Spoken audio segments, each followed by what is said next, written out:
이거 한번 생각해 보세요. 같은 헬스장에 1년을 다닌 두 사람이 있어요. 주 4회씩 같은 시간대에 와서 운동 강도도 비슷하고 끝나고 단백질도 똑같이 챙겨 먹어요. 그러니까 운동만 보면 거의 같은 두 사람이거든요. 근데 1년 후 한 명은 체력이 확실히 늘었고 한 명은 거의 그대로예요. 이게 왜 그럴까요?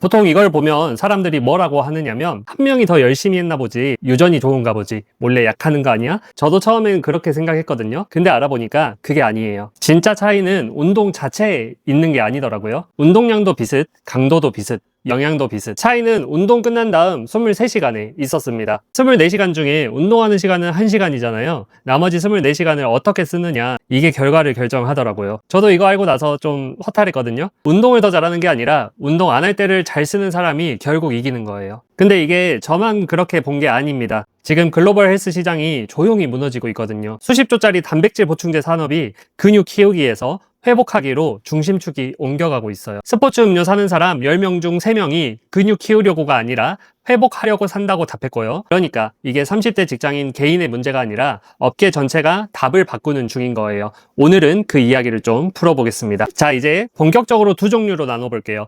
A타입은 운동 시간만 운동인 사람입니다. 이런 분들 패턴이 있거든요. 헬스장 1시간 잘 운동하고 나옵니다. B타입이랑 운동 강도도 비슷하고 끝나고 단백질도 챙겨 먹어요. 운동만 보면 거의 똑같아요. 근데 운동 끝난 다음이 달라요. 집 와서 핸드폰 보다가 새벽 1시쯤 자요. 다음날 컨디션 좀 안 좋아도 그냥 좀 피곤한가 보지 하고 넘기고 운동 안 하는 날에도 늦게까지 깨어 있어요. 운동은 챙기는데 운동 안 할 때를 안 챙기는 거죠. 이 사이클이 1년 갑니다. 저도 이거 진짜 익숙해요. 운동 끝나고 오늘 운동했으니까 됐다 하고 나머지 시간을 그냥 보내는 거. 근데 이게 결과를 안 만드는 패턴이에요. 근데 이게 진짜 말이 안 되는 건데 근육이 언제 자라는지 아세요? 운동할 때 자라는 게 아닙니다. 운동 끝나고 쉴 때 자랍니다. 웨이트 트레이닝 하면 근섬유에 미세한 손상이 가요. 이걸 몸이 회복시키면서 더 두껍게 만드는 게 근성장이거든요. 그러니까 손상은 운동 시간에 일어나고 성장은 회복 시간에 일어나는 거예요. 근데 A타입은 회복 시간을 안 챙겨요. 잠 부족하고 스트레스 높고 손상은 가했는데 회복이 안 일어나는 거죠. 그러면 어떻게 되냐면 손상만 누적되고 성장은 안 되는 상태가 됩니다. 아니 이게 말이 돼요? 운동 안 한 사람이랑 차이가 별로 없는 거예요. 오히려 더 피곤하기만 하고. 이걸 운동 쪽에서는 오버트레이닝이라고 부르거든요. 10만큼 손상시켰는데 6만큼만 회복하면 나머지 4는 계속 쌓인다는 개념이에요. 매일 1시간씩 1년을 갈아 넣었는데 몸은 그대로인 이유, 이거였어요. 그럼 B타입은 뭐냐? B타입은 24시간을 운동으로 보는 사람이에요. 이분들 패턴은 다릅니다. 운동은 A타입이랑 똑같아요. 주 4회, 같은 시간대, 같은 강도. 근데 운동 끝난 다음이 달라요. 운동 끝나고 단백질 챙겨 먹는 건 둘 다 똑같지만 B타입은 그날 11시 전에 누워요. 운동 안 하는 날에도 자는 시간 일정하게 가져가고요. 컨디션 안 좋은 날엔 운동 한번 빠지는 것도 두려워하지 않아요. 운동량은 A랑 같은데 1년 뒤에 결과가 다르게 나옵니다. 체력이 늘어요. 컨디션이 안정돼요. 잔병치레가 줄어요. 여기서 중요한 게 있습니다. B타입이 회복 챙긴다고 해서 무슨 비싼 영양제 먹거나 스파를 다니거나 하는 게 아니거든요. 진짜 뭘 하냐면 잠을 챙기고 운동 안 하는 날도 똑같이 일찍 자고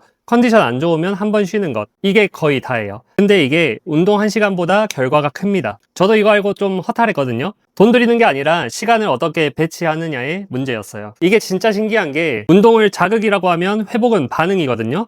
자극만 가하고 반응을 안 만들면 몸 입장에서는 그냥 스트레스만 받는 거예요. 왜 자꾸 괴롭히지? 하고 끝나요. 자극과 반응이 같이 가야 적응이 일어나서 몸이 바뀝니다. A타입은 자극만 있고 B타입은 자극과 반응 둘 다 있는 거예요. 자, 그럼 본인이 어느 쪽인지 어떻게 할까요? 체크 포인트가 몇 개 있어요. 들어보시면서 본인은 어디에 가까운지 한번 보세요. 첫째, 운동 끝나고 1시간 안에 뭐 드세요? A타입은 그냥 집에 와요. 식사는 나중에. B타입은 단백질이든 밥이든 챙겨 먹습니다. 근육 합성이 가장 활발한 게 운동 후 1~2시간이거든요. 이때 영양 안 들어가면 합성 효율이 떨어져요. 둘째, 운동하는 날 평균 몇 시에 자세요? A타입은 운동했다고 늦게까지 깨어 있어요. B타입은 운동한 날 오히려 일찍 잡니다. 성장 호르몬이 깊은 잠에서 80% 나온다는 건 저번 편에서 다뤘죠. 운동하는 날 늦게 자면 그날의 운동 효과가 절반은 날아가요. 세 번째, 운동 안 하는 날 자는 시간이 일정하세요? A타입은 운동 안 하는 날이라고 늦게까지 핸드폰 보고 있어요. 오늘은 운동 안 하니까 좀 늦게 자도 되겠지 하고요. B타입은 운동 안 하는 날도 똑같이 일찍 자요. 회복은 운동한 날만 일어나는 게 아니거든요. 매일 일어나야 누적이 됩니다. 네 번째, 회식이나 술 한잔 한 다음 날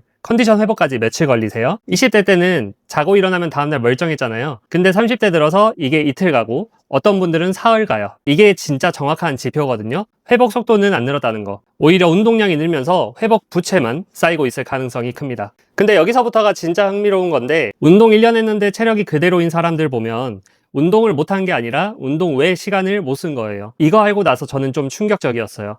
20대 때는 운동만 하면 됐는데 30대부터는 게임의 룰이 바뀐 것 같더라고요. 그러니까 30대부터는 운동을 잘하는 사람보다 잠을 잘 자는 사람이 몸이 더 좋습니다. 이상하게 들리실 수 있는데 운동선수들이 시즌 중에 가장 신경 쓰는 게 운동량이 아니라 수면 시간이거든요. 프로 세계가 먼저 알아본 거예요. 오늘 정리해보면 운동 1년 했는데 그대로인 사람들의 공통점은 열심히 안 한 게 아니에요. 오히려 열심히 한 경우도 많아요. 회복을 운동의 일부로 보지 않은 것이 차이입니다. A타입과 B타입을 가르는 건 운동 1시간이 아니라 나머지 23시간이에요. 잠, 수면 시간 일관성, 회복일. 이 세 가지가 운동 결과의 절반 이상을 결정합니다. 저도 이거 알고 운동 끝난 다음 시간을 더 챙기기 시작했어요. 근데 오히려 컨디션이 더 좋아지더라고요. 물론 이게 모든 사람한테 다 맞는 공식은 아닐 수 있어요. 20대 때처럼 회복이 빠른 분들이 있고 체질이 다르거나 라이프 스타일이 다르거나 저랑 다른 환경에 있는 분들도 많을 거고요. 근데 적어도 30대 들어서 운동을 해도 몸이 안 바뀐다, 건강이 안 바뀐다, 체력이 안 늘어난다 싶으신 분들한테는 한 번쯤 의심해볼 만한 일이라고 생각합니다. 여러분은 A타입에 가까우세요? B타입에 가까우세요? 운동 끝나고 집에 와서 핸드폰보다 자정 넘기는 거 저도 자주 했거든요. 지금 와서 보니까 그게 운동 효과를 깎고 있었던 게 아닐까 싶더라고요. 오늘부터 운동 시간만 운동으로 보지 마세요. 운동 끝난 다음 1시간이 어쩌면 더 중요할 수 있습니다. 오늘의 이야기가 공감이 가셨다면 댓글로 의견 한번 부탁드리고요. 오늘도